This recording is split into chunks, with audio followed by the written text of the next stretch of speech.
खबर की, जहां देश में मोदी सरकार 3.0 का गठन हो चुका है। ये बड़ी खबर आपको बता रहे हैं। मोदी ने तीसरी बार प्रधानमंत्री पद की शपथ ली है। मोदी मंत्रिमंडल के सदस्यों ने भी शपथ ली। 9 तारीख यानी रविवार को यहां पर शपथ ग्रहण समारोह राष्ट्रपति भवन में आयोजित किया गया और सीसीएस के सभी मंत्रालय बीजेपी के पास हैं। 30 कैबिनेट, 5 राज्य मंत्री और स्वतंत्र प्रभार समेत 36 मंत्रियों ने यहां पर शपथ ली है। 11 मंत्री एनडीए के घटक दलों के 39 पहले भी रह चुके हैं मंत्री। उत्तराखंड से अजय टम्टा को राज्य मंत्री की जिम्मेदारी दी गई है। मंत्रिमंडल में जातीय समीकरण को साधने की पूरी कोशिश देखने को मिली है। ये बड़ी खबर आपको बता रहे हैं, जहां पर कल यानी रविवार को मंत्रिमंडल की शपथ हुई।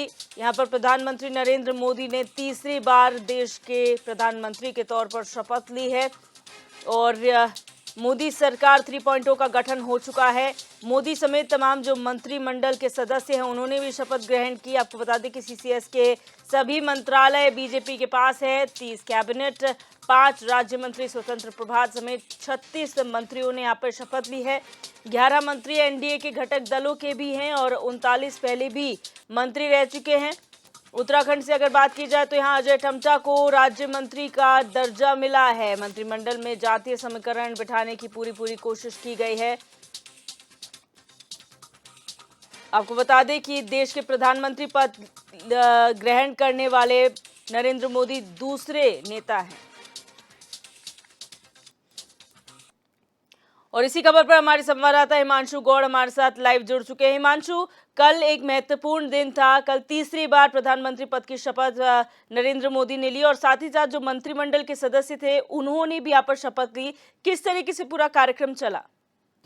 जी बिल्कुल दिव्या, देखिए लोकसभा चुनाव के समापन के बाद अब क्योंकि देश में नई सरकार का गठन हो गया है, कल 7:15 पर जो नरेंद्र मोदी एनडीए के नेता चुने गए थे, गठबंधन राष्ट्रीय जनतांत्रिक गठबंधन जो है उसके नेता नरेंद्र मोदी चुने गए और ऐसे में तीसरी बार जो है प्रधानमंत्री की शपथ उन्होंने ली है। और 1961 के बाद पंडित जवाहरलाल नेहरू के बाद मोदी पहले ऐसे प्रधानमंत्री हैं जिन्होंने लगातार तीसरी बार देश की कमान अपने हाथों में संभाली है। और ऐसे में जो है तमाम जो घटक दल हैं वो सहयोग खासे उत्साहित इस बार रहे हैं।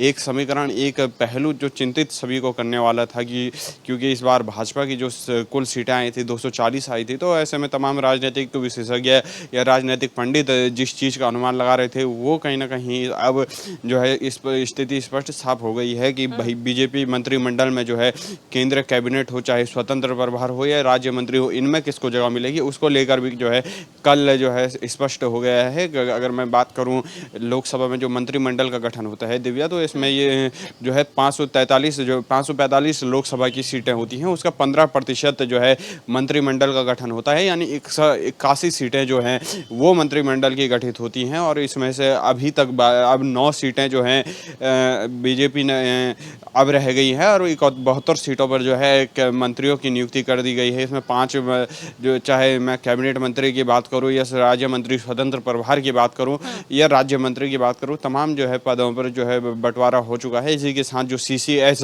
एक महत्वपूर्ण संस्था भारत की मानी जाती है, केंद्रीय सुरक्षा समिति, जिसके अंदर की देश के सर्वोच्च मंत्रालय, चाहे रक्षा मंत्रालय हो, वित्त मंत्रालय हो, विदेश मंत्रालय हो या गृह मंत्रालय हो, वो पद आप बीजेपी ने अपने पास रखे हैं। तो ऐसे में कहीं ना कहीं जो है भाजपा ने जो है जातीय समीकरण को साधने की भी यहाँ पर कोशिश की है। जातीय समीकरण के अगर हम पहलुओं की बात करें तो जातीय समीकरण को बीजेपी ने 27 जो मंत्री हैं वो ओबीसी के हैं, उसी के साथ 10 मंत्री एससी के हैं, 5 मंत्री एसटी के हैं और 5 मंत्री जो है अल्पसंख्यक मंत्रालय के यहाँ पर अल्पसंख्यक समुदाय के यहाँ पर दिए गए हैं। तो इस प्रकार बीजेपी की जो कैबिनेट है वो इस बार सूझी बूझी दिखी है। और घटक दलों की मैं बात करूँ तो एनडीए के जो 11 घटक दल हैं उनमें से भी जो है मंत्री पद बंटवारा किया गया है। तो एक सूझी बूझी जो है मंत्रिमंडल का गठन यहाँ पर हुआ है। जी, अच्छा, यहाँ पर हमने एक चीज और देखी है कि उत्तराखंड से बात की जाए, अजय टम्टा को राज्य मंत्री का दर्जा यहाँ पर मिला है। ये कहा गया था 2016 के बाद एक बार फिर अगर उन्हें जगह मिलती है तो फुल फ्लेजेड कैबिनेट उन्हें मिल सकती है, लेकिन इस बार भी राज्य मंत्री का दर्जा है।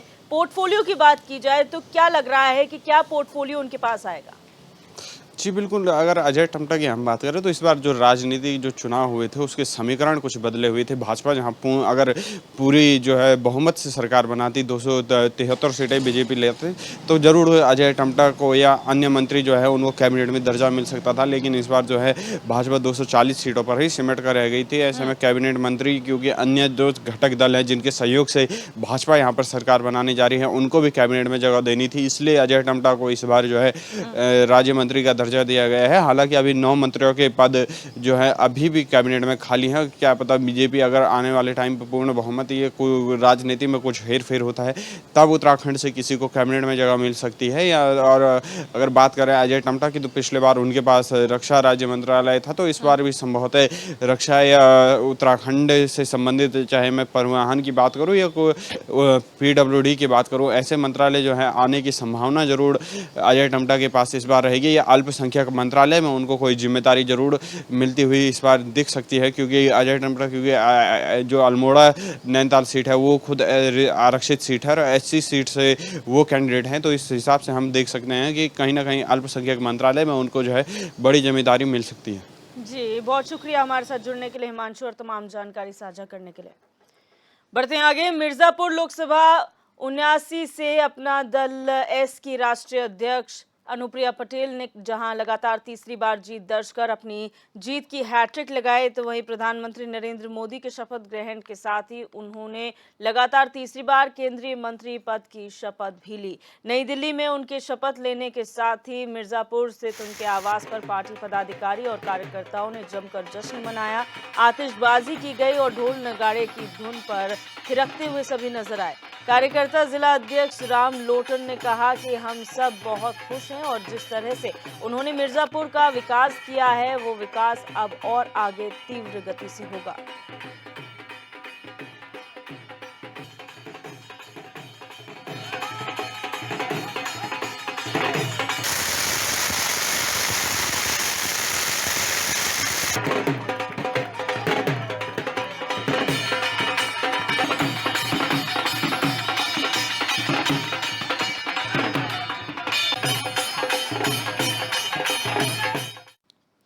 मोदी सरकार में जितिन प्रसाद को मंत्रिमंडल में शामिल किए जाने को लेकर शाहजहांपुर स्थित उनके आवास पर जश्न का माहौल देखने को मिला। यहां उनके समर्थकों ने जमकर आतिशबाजी की और ढोल नगाड़े के थाप पर जमकर थिरकते हुए भी नजर आए। एक दूसरे को मिठाइयां बांटकर बधाई भी दी गई। समर्थकों का कहना है कि जितिन प्रसाद विकास पुरुष हैं। जितिन प्रसाद इससे पहले उत्तर प्रदेश में PWD मंत्री थे। जैसे ही उनका मंत्रिमंडल में शामिल करने की शपथ दिलवाए गए, जितिन प्रसाद के शाहजहांपुर आवास पर उनके समर्थक खुशी से झूम उठे।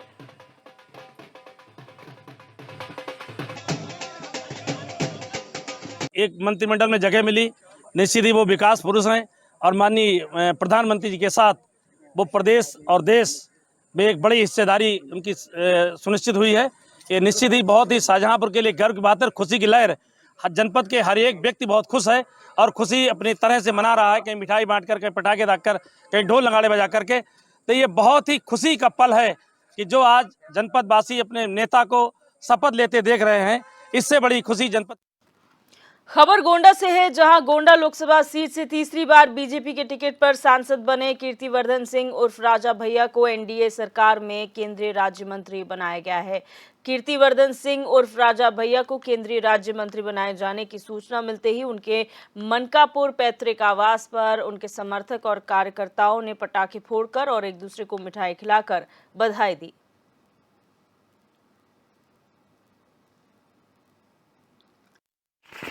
मंत्रिमंडल में गोंडा के यशस्वी सांसद माननीय राजा भैया का चुनाव हुआ है। मोदी जी ने उन पर विश्वास व्यक्त किया है।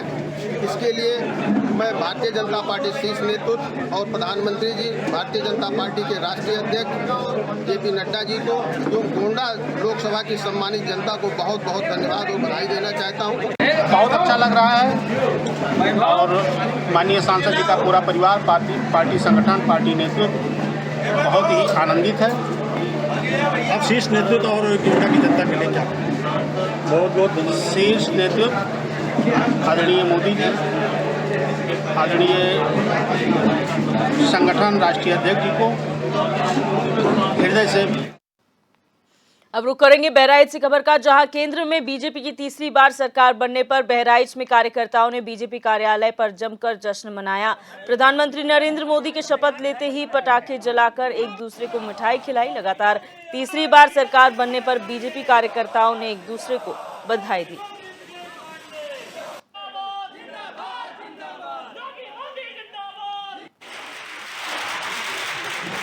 बहुत ही खुशी का पल है और देश के लिए बहुत ही अच्छा निर्णय जनता ने किया है कि मोदी जी के हाथों में एक सशक्त सरकार बनाने के लिए तीसरी बार पूर्ण बहुमत में एनडीए को बहुमत सरकार बनाने के लिए दिया है। इसके लिए जनता को बहुत बहुत धन्यवाद एक बार फिर। कार्यकर्ताओं को, भारतीय जनता पार्टी के कार्यकर्ताओं ने जो जी-जान से मेहनत करके अपने प्रत्याशियों को जिताया है, मोदी जी के हाथों को मजबूत किया है। इन 5 साल में देश की प्रगति बहुत ही अधिक संख्या में होगी।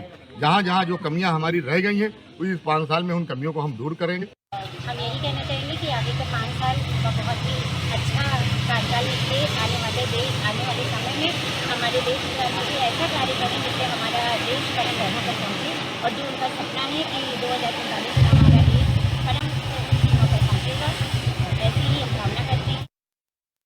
नरेंद्र मोदी के तीसरी बार प्रधानमंत्री पद की शपथ लेने के बाद मुरादाबाद में मुस्लिम समाज के लोगों में खुशी की लहर देखने को मिली। मुरादाबाद में ढोल नगाड़े की धुन पर मुस्लिम समाज के लोगों ने खूब जश्न मनाया, एक दूसरे को मिठाई खिलाकर मुबारकबाद भी दी।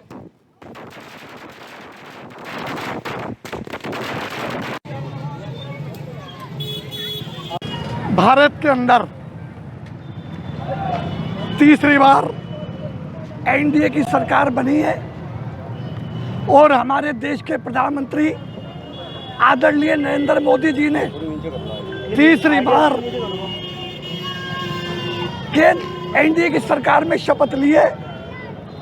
हम सबसे पहले हम अपने महानगर के सभी वासियों को एनडीए की सरकार बनने पर हार्दिक शुभकामनाएं। अब रुक करेंगे हमीरपुर से बड़ी खबर का, जहां घरेलू सिलेंडर फटने से भीषण हादसा हुआ है। हमीरपुर से बड़ी खबर आपको बता रहे हैं, जहां पर सिलेंडर फटने से हादसा हो गया है। घटना में मासूम समेत आधा दर्जन लोग घायल हुए हैं। घायलों को जिला अस्पताल में इलाज के लिए भर्ती कराया गया है। 2 की हालत गंभीर बनी हुई है, कानपुर रेफर कर दिया गया है।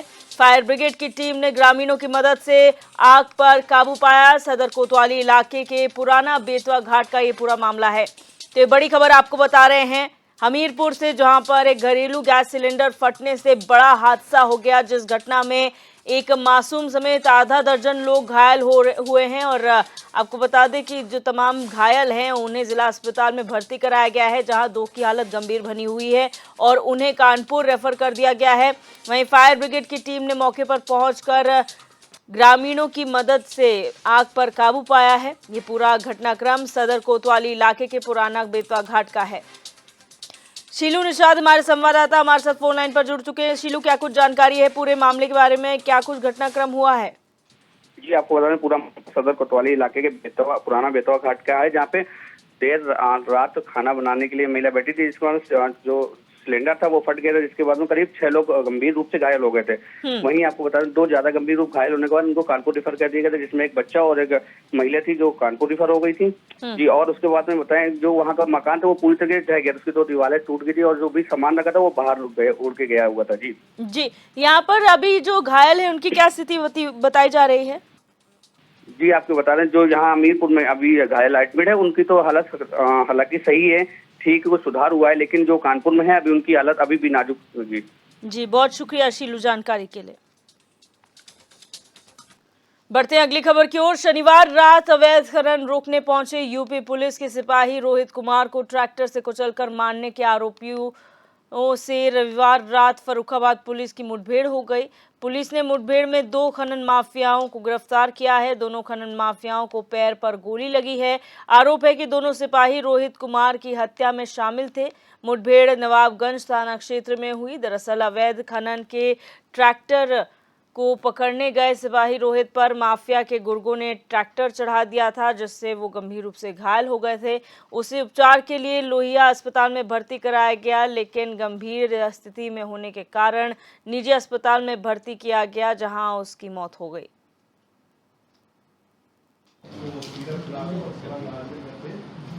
पुलिस थाना नवाबगंज की जो रात्रि गश्त की टीम थी वो गश्त पर थी और तभी सूचना मिलती है कि कहीं कुछ अवैध कार्य हो रहा है। उसमें टीम वहाँ पहुँचती है और ट्रैक्टर को रोकने के प्रयास में ट्रैक्टर से एक्सीडेंट होता है, जिसमें हमारा एक कर्मी घायल हो जाता है और उसे हम लोग हॉस्पिटल लेके जाते हैं। और हॉस्पिटल में जाने के बाद लगभग 6:30-7 बजे सुबह में उसको मृत घोषित किया जाता है।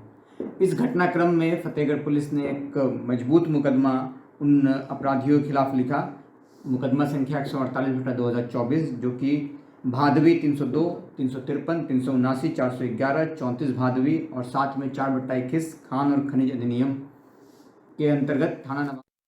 वहीं शाहजहाँपुर के जलालाबाद पुलिस ने 21 वांछित अभियुक्तों को गिरफ्तार किया है। इनमें से कई अभियुक्त असलाहों के साथ गिरफ्तार किए गए हैं। पुलिस को इनकी काफी दिनों से तलाश थी।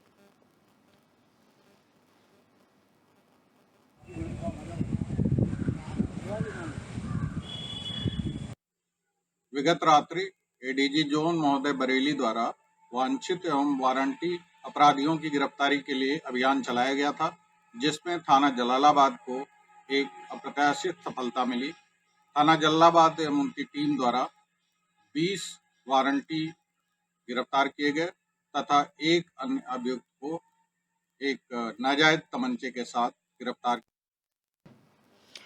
उत्तर प्रदेश के अमरोहा के हसनपुर कोतवाली क्षेत्र में मनोटा गांव के पास तेज रफ्तार 2 कारों में टक्कर होने से 4 युवकों की मौके पर ही मौत हो गई, जिसकी जानकारी मिलने के बाद उनके परिवार में कोहराम मच गया। जानकारी के मुताबिक ये चारों गजरौला से बुलंदशहर जा रहे थे। सभी हसनपुर कोतवाली क्षेत्र में चारों दोस्त हादसे का शिकार हो गए।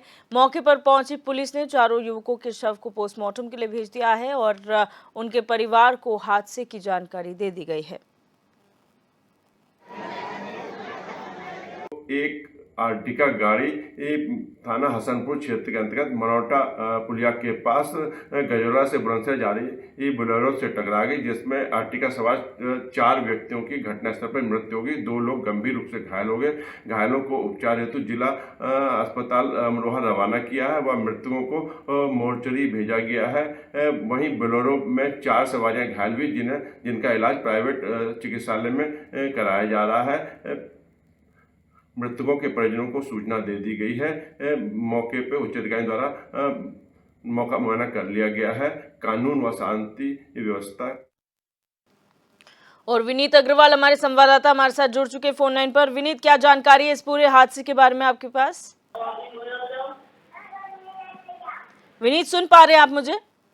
हाँ जी, आपकी आवाज आ रही है मुझे। मैं आपको बता दूं कि ये जो पूरा मामला है, ये हादसा अमरोहा जनपद के हसनपुर कोतवाली क्षेत्र में हुआ है। ये जो लड़के हैं चारों, जिनका नाम शाहरुख, सलमान और शाहनवाज, ये जो चारों लड़के जो हैं यूट्यूबर हैं और चारों आपस में दोस्त हैं, गजरौला थाना क्षेत्र के रहने वाले हैं। ये रात में हादसा हुआ है और ये बताया जा रहा है कि अलीगढ़ से ये बुलंदशहर जा रहे थे, तभी रास्ते में ये हादसा हुआ है। और इस हादसे में जो है इन चारों युवकों की मौत हुई है, दोनों गाड़ियों की टक्कर में। और दर्दनाक हादसा है। इस हादसे के बाद मौके पर पहुंची पुलिस ने चारों के शव पोस्टमार्टम को भेजे हैं। इस हादसे में दूसरी गाड़ी में सवार 4 लोग घायल हुए हैं, जिनका इलाज अभी जारी है। उनमें से 2 की हालत सीरियस है, जिनको हायर सेंटर रेफर किया है। जी, आखिर वजह क्या सामने आ रही? क्या ओवर स्पीडिंग था या गाड़ी अनियंत्रित हो गई? जी बिल्कुल, दोनों ही गाड़ियां तेज रफ्तार में थी। और वो जो रास्ता है हसनपुर मार्ग, वो रास्ता जो है वो वन वे है। वहाँ पर जो है हाईवे नहीं है, चौड़ीकरण नहीं है, जिसकी वजह से जो है ये हादसा हुआ है। जी, बहुत शुक्रिया विनीत जानकारी के लिए। बरेली के रहने वाले निजाम अंसारी ने सोशल मीडिया पर पोस्ट करते हुए प्रधानमंत्री नरेंद्र मोदी को टुकड़े टुकड़े करने की धमकी दी थी। मामले में हिंदू संगठनों ने सोशल मीडिया पर डीजीपी, आईजी और बरेली पुलिस से शिकायत की थी, जिसके बाद अधिकारियों ने मामले का संज्ञान लेकर थाना सुभाष नगर पुलिस को कार्रवाई के निर्देश दिए। वहीं पीएम मोदी पर अभद्र टिप्पणी करने वाला युवक वीडियो जारी कर गिड़गिड़ाता हुआ नजर आया, जिसमें युवक का कहना था कि उसका अकाउंट किसी ने हैक कर लिया है।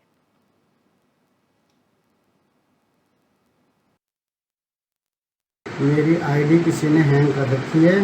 उस पर मोदी जी के और सांसद जी के खिलाफ किसी ने पोस्ट वायरल किए आईडी हैंग करने के बाद में। तो मैं कानून से निवेदन करना चाहता हूं कि इस पे जांच करें, जो भी दोषी पाया जाए उसको सज़ा मिलना चाहिए। और मैं मोदी जी और योगी जी का, सांसद जी का बहुत सम्मान करता हूं, क्योंकि मैं भी भाजपा कार्यकर्ता हूं। ये मुझे फंसाने की साजिश रची जा रही है। जो भी दोषी पाया जाए उस पर कानून से निवेदन है कि वो इस पर सख्त। अमरोहा की गजरौला में महिला से छेड़खानी करने वाले युवक को पुलिस ने गिरफ्तार कर लिया है। पुलिस की गिरफ्त में आरोपी मुस्लिम युवक का एक वीडियो भी सामने आया है, जिसमें वो लंगड़ा कर चल रहा है और पुलिस के जवान उसे सहारा देते हुए ले जा रहे हैं। आरोपी के पास से एक तमंचा और चोरी की बाइक भी बरामद हुई है। पुलिस ने संबंधित धाराओं में मुकदमा दर्ज करते हुए आरोपी को जेल भेज दिया है।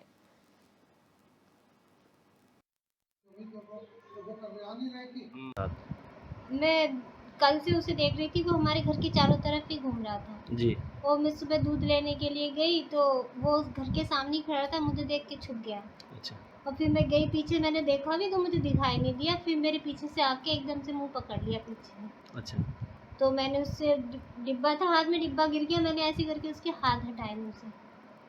तो मैं चीखी तो उधर से एक दो आ गए थे तो भाग गया मुझे छोड़ के, बस यही हुआ। अच्छा, कौन है ये? मोमडन था। अच्छा, मोमडन। क्या आप जानती हैं इसे? नहीं, मैं नहीं जानती, मैंने 2 ही दिन से देखा, कल भी देखा और आज भी देखा। अच्छा, तो कुछ कहा था उसने आपसे? नहीं बोला कुछ नहीं, वो मुझे देख के फ़ोन पे बात करने लग जाता था, कल भी और आज भी। महिला को एक व्यक्ति द्वारा रास्ता रोककर मारपीट एवं छेड़खानी करने की सूचना प्राप्त हुई थी, जिस पे अभियोग पंजीकृत कर लिया गया है एवं उस व्यक्ति को गिरफ्तार कर माननीय न्यायालय के समक्ष पेश किया जा रहा है। जी, आरोपी के पास एक स्प्लेंडर बाइक जो कि चोरी की है एवं एक तमंचा बरामद किया।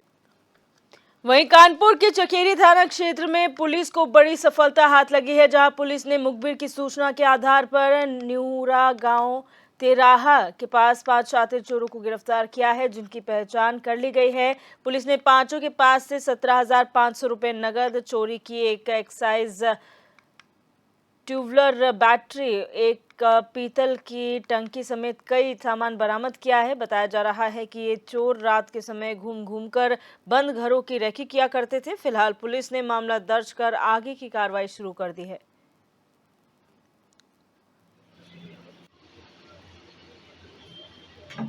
देखिए, ये लगातार हम लोग का मतलब एक तरीके से एम्फासिस था कि क्रिमिनल पे जो काम करें, और ये एक अच्छा इन्होंने एक शातिर गैंग पकड़ा है जो क्रिमिनल हैं और ये घरों को टारगेट करते थे। रात में जब पुलिस की हमारी टीम निकलती सर्विलांस करती थी तो उसके माध्यम से इनपुट मिला इनको कि कुछ क्रिमिनल हैं जो ये घरों को टारगेट करने के लिए रात में घूम कर रहे हैं। जब इन्होंने उसको अच्छे से ट्रैक किया, ये 5 शातिर अपराधी पकड़े गए, जिसमें अभी इनका डिटेल पता किया गया तो ये गोसाईगंज में इनके मुकदमे निकले हैं। बाकी डिटेल का और मैं पता करवा रहा हूँ, और ये मुकदमे 22 के हैं। यहाँ पे हमारे यहाँ इन्होंने 5 घटनाओं को कबूल किया है जो थाना चकेरी में है। ये घरों को टारगेट करते थे, उसके सामान लेते थे और लोगों का जो है जो कीमती माल होता था वो लेके जाते थे। तो 5 घटनाओं में अच्छी खासी रिकवरी हुई है और प्रयास ये है कि इनसे और रिकवर किया जाए। इनके पूरे गैंग जो भी है उसको हम लोग। और इस बुलेटिन में मेरे साथ फिलहाल बस इतना ही। आप देखते रहिए HNN 24/7, जुनून सच दिखाने।